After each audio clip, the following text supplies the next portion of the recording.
Today I want to talk about something important, something that many of you might be doing without even realizing its potential harm. It's the habit of telling everyone your plans.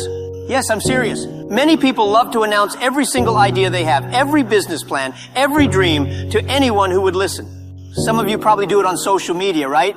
Hey guys, I'm starting a new business. Wish me luck. Or I'm planning to do this, do that. But listen carefully, my young friends. Don't tell everyone your plans.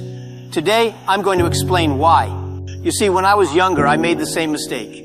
I was so excited about my ideas that I couldn't wait to tell everyone. I would sit down with my friends and we'd talk for hours about what we would do. We would talk about starting companies, changing the world, and becoming billionaires.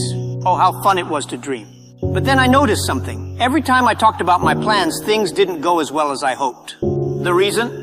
Too many opinions. When you tell everyone your plans, what happens? Everyone starts giving you advice. Advice from people who have never done what you're trying to do. Advice from people who are scared of taking risks themselves. Advice from people who, let's be honest, sometimes don't want to see you succeed. It's like inviting 100 chefs into your kitchen to make a single dish. Too many cooks spoil the broth, my friends. Too many voices confuse your direction.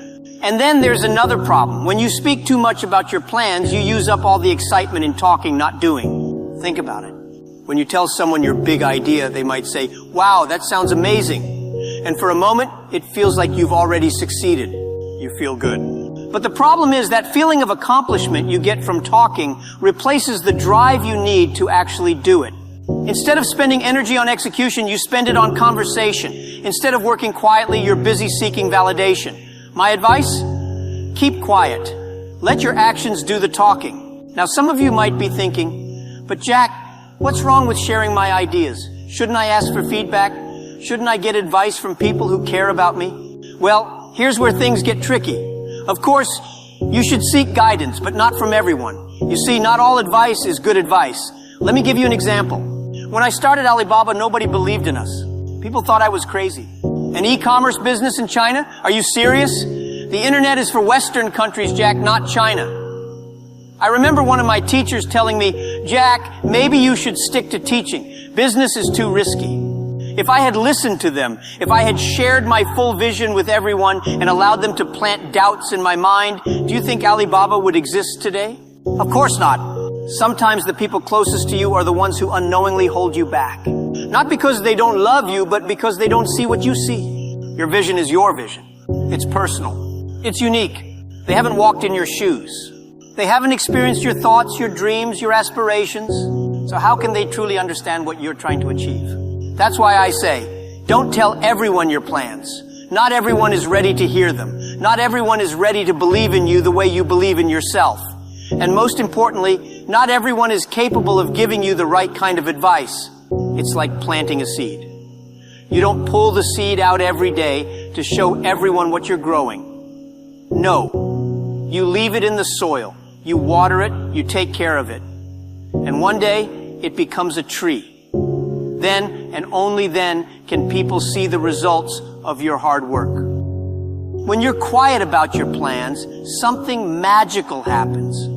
You become more focused. You stop worrying about what others think, and you start focusing on the work itself. That's when real progress happens. Let me share a funny story with you. When I first started building Alibaba, there was a lot of noise. Everyone was talking about the dot-com bubble, about how e-commerce would never work in China. I remember attending business meetings and people would say, "Jack, you're wasting your time. Nobody in China wants to buy things online. We prefer to go to the markets, touch the products, bargain for the price." But what did I do? Did I go around arguing with them, trying to convince them they were wrong? No. I kept my mouth shut and worked hard. I kept my vision close to my heart and focused on building something amazing. We were a small team, working day and night, eating instant noodles, sleeping in the office. We didn't have time to talk. We were too busy working. And guess what? When Alibaba finally took off, everyone was shocked. "How did this happen?" they asked. And I smiled. "I told you so," I thought. But I didn't say it out loud, of course. That's the beauty of quiet execution. You surprise people with results, not words.